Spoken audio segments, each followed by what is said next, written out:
Taylor Swift had stood on countless stages before millions of people, but she had never felt quite as nervous as she did stepping into the brightly lit studio of GNN for a live primetime interview. The towering cameras, the perfectly polished desk, the dramatic glow of the LED panels, and none of that scared her. What made her heartbeat stutter was the man waiting for her on the other side of the desk. Adrian Cole. He wasn't just any anchor. He was the anchor, America's calm voice during chaos. The man whose interviews routinely went viral, whose questions cut gently but sharply, whose presence felt trustworthy even through a television screen. He had an effortless charm, a slow smile that made viewers lean closer, and a confidence that came from both intelligence and kindness. His face was as familiar as a beloved book, yet in person, somehow even more striking. His voice carried warmth that felt like a hand laid gently over hers. Taylor swallowed once,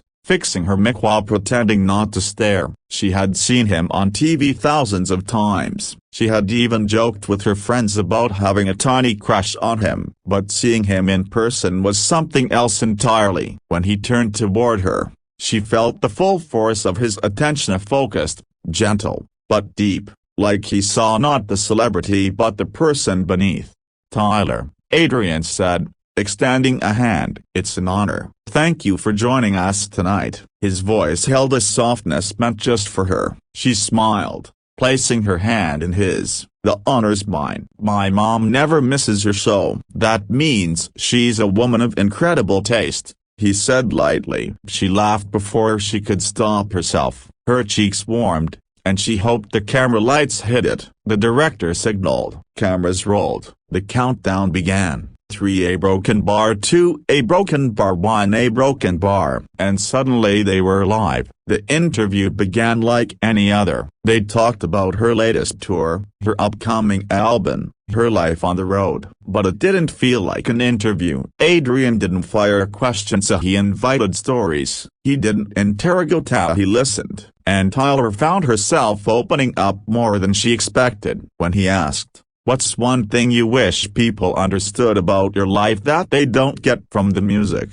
she paused. Something about his eyes made her want to be honest. "That even when millions of people know your songs," she said quietly, "you can still feel a broken bar, a little lonely sometimes." A hush fell over the studio. Adrian didn't rush to the next question. Instead, he leaned slightly forward, voice gentle. "I think people forget that fame doesn't erase the need for connection." Her gaze flicked up to his. Their eyes met. Something flickered in the air, unexpected, warm, electric. For a moment, she wasn't Taylor Swift, international superstar. She was just a woman sitting across from a man who understood her. When the interview ended, the producers buzzed around with praise. The director congratulated them both. Crew members adjusted equipment, but Taylor barely heard any of it. Adrian stepped off the stage and approached her, slipping his hands into his pockets like a man trying to appear casual when he wasn't. "That was a broken bar, one of the most genuine conversations I've ever had on air," he said. "Thank you for trusting me." "I don't usually talk like that on interviews," she admitted. "I don't know why I did today." He gave a small, knowing smile. "Maybe the right person asked." Her heart knocked hard against her ribs. Maybe. Before she could speak, his producer called him over. He gave her one last smile before leaving. She walked out of the studio feeling like someone had pulled her out of a dream too soon. But the dream wasn't over. She got a text the next morning. "Unknown number. Hi Taylor. This is Adrian. I hope it's okay that I asked your manager for your number. Would you like to have coffee sometime?" Not as an interview, just as two people. Her pulse fluttered. "Taylor, coffees with anchors are known to be dangerous. I've heard they ask deep questions." "Adrian,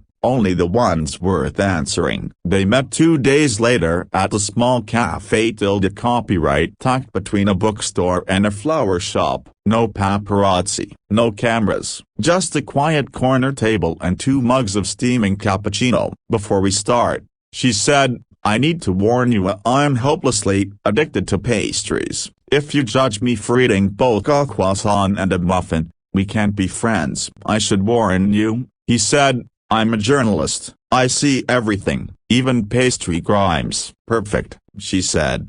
I commit them frequently. He laughed. Ida sounds so genuine that she felt it warm her from the inside. They talked for hours about everything and nothing. Childhoods, music, books, traveling, embarrassing stories, fears, dreams. With Adrian, she didn't feel like she had to protect herself. He listened, really listened, in a way she rarely experienced. At one point, while describing a small-town concert she played at 16, she caught him watching her in a way that made her breath hitch like he was memorizing her. When they walked out of the Café Tilde copyright, it was cold. She wrapped her arms around herself. Adrian paused, hesitated for half a second, then gently placed his coat around her shoulders. Can't have a global superstar catching a cold, he said. You sure you're okay without it?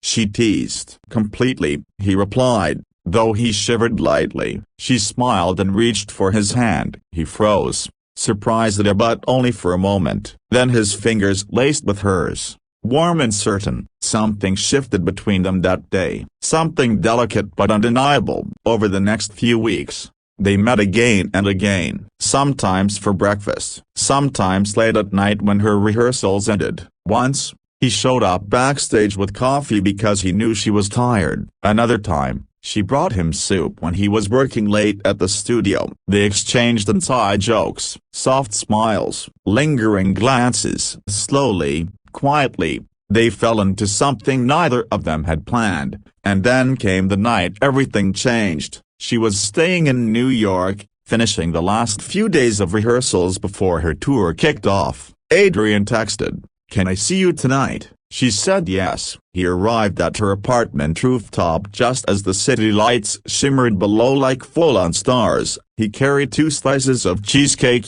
her favorite, and a nervous energy she had never seen from him before. They sat on a bench overlooking the skyline. A cold breeze swept through, and she tucked his coat tighter around herself. "I need to tell you something," he said finally. Her heart thumped. "What is it?" He looked down at his hands, then up at her with raw honesty in his eyes. "I didn't expect you. I didn't expect a broken bar this. You're brilliant, and warm, and funny, and so much more real than anyone could imagine. And I don't want to just be the guy who interviewed you, or the anchor people linked to your name." "Yeah, broken bar," he swallowed. "I care about you more than I should, more than I planned."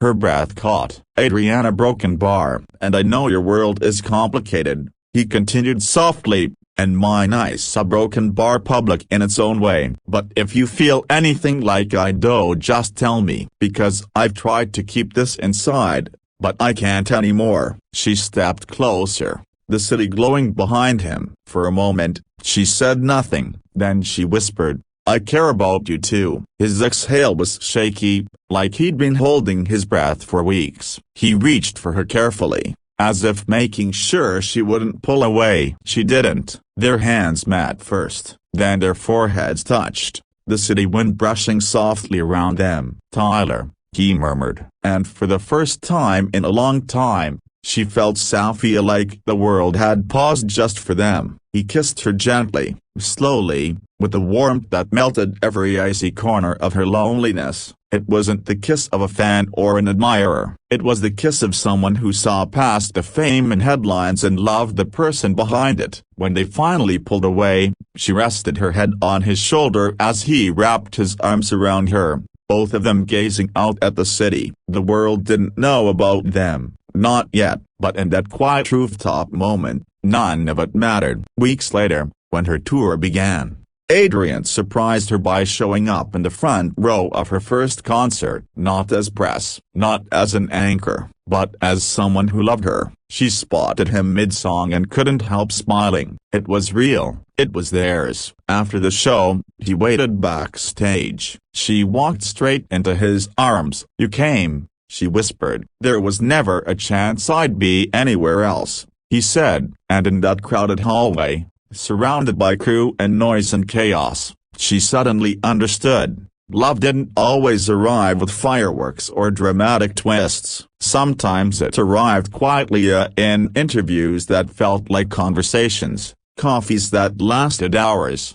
borrowed coats on cold nights, rooftop confessions, and a man whose presence felt like home.